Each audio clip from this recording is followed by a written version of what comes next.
ऐसा नहीं है कि आप खुद पर ज़्यादा दबाव डालें। बात यह है कि आप गए और लोगों के एक समूह के सामने बेवकूफ़ से लगे। इसलिए आप बेवकूफ़ नहीं लगना चाहते। आप बेवकूफ़ कैसे लग सकते हैं जब तक कि आप वो ना हों?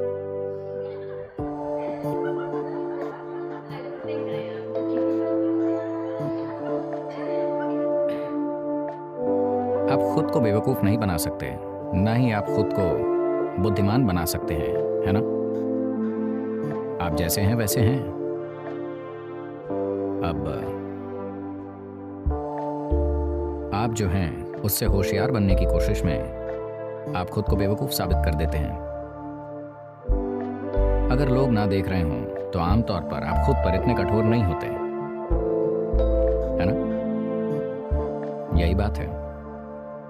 अगर आपको कोई ना देख रहा होता और ऐसा होता तो आप खुद पर कठोर नहीं होते, आप काफ़ी माफ़ करने वाले होते, है ना?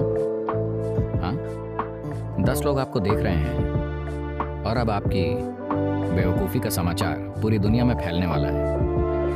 यही है जो आपको परेशान करता है।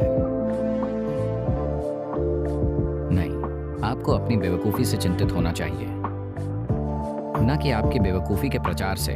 आपको अपनी बेवकूफ़ी की चिंता करनी चाहिए, तभी आप आध्यात्मिक होंगे। ये इस बारे में नहीं है कि लोग आपके बारे में क्या सोचते हैं।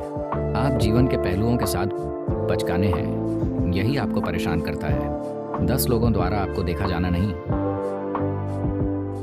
When that happens, you will naturally turn spiritual. जब ऐसा होगा तो आप स्वाभाविक रूप से आध्यात्मिक हो जाएंगे। अब आप सिर्फ इस बारे में चिंतित हैं, 10 लोगों के सामने ऐसा हुआ।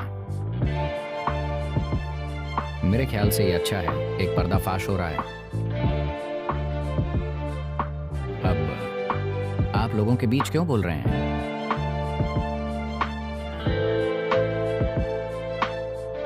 आप लोगों के बीच क्यों बोल रहे हैं?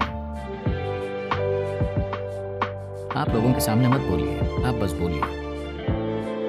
लोग हमेशा कहते हैं, नहीं, मैं माइक में बोलने का आदी नहीं हूं। मैं उनसे कहता हूं, माइक में मत बोलिए, आप बस बोलिए। माइक को पता है क्या करना है। आपको माइक में क्यों बोलना है? आप बस बोलिए। माइक वो करेगा जो उसे करना है ना?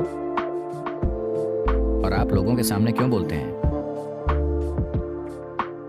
अगर यहाँ जनता बैठी है तो स्वाभाविक रूप से आप वहाँ कोई ना कोई ऐसा हो सकता है जो आपको नीचे खींच ले। हाल ही में लगभग 8-10 दिन पहले मैं नई दिल्ली में लोगों के एक दल के साथ था। ये व्यक्ति अब वो काम से थोड़े बाहर हैं, पर एक समय वो प्रधानमंत्री का दायां हाथ थे और वो एक मंत्री थे और उन्होंने कई भूमिकाएं अदा की।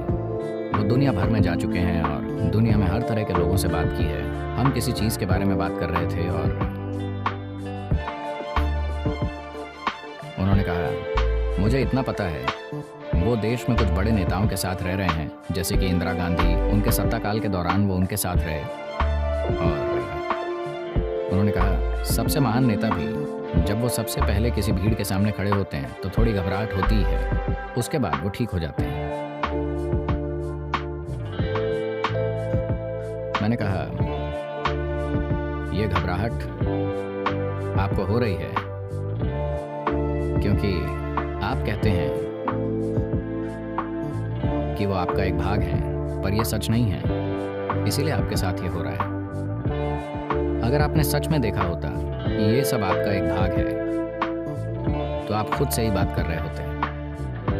इसमें घबराहट कहाँ है? आप जो चाहे कह सकते हैं। देखिए, मैं जो चाहता हूँ कहता हूँ। तो आप लोगों के बीच नहीं बोलते। अगर आप सच में सब कुछ को अपने रूप में देखते हैं, You simply express what is true with you, and that's all.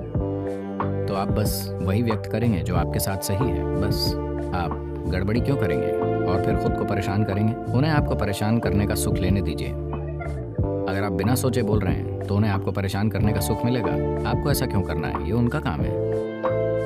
दूसरे लोगों का काम उनके हाथों में छोड़ दीजिए। आप सब कुछ करने की कोशिश मत कीजिए, है ना? अगर आप निरर्थक ढंग से बात करेंगे तो वो आप पर पत्थर फेंकेंगे। इसे इस तरह होने दीजिए। खुद पर पत्थर मत फेंकिए, ऐसा जरूरी नहीं है।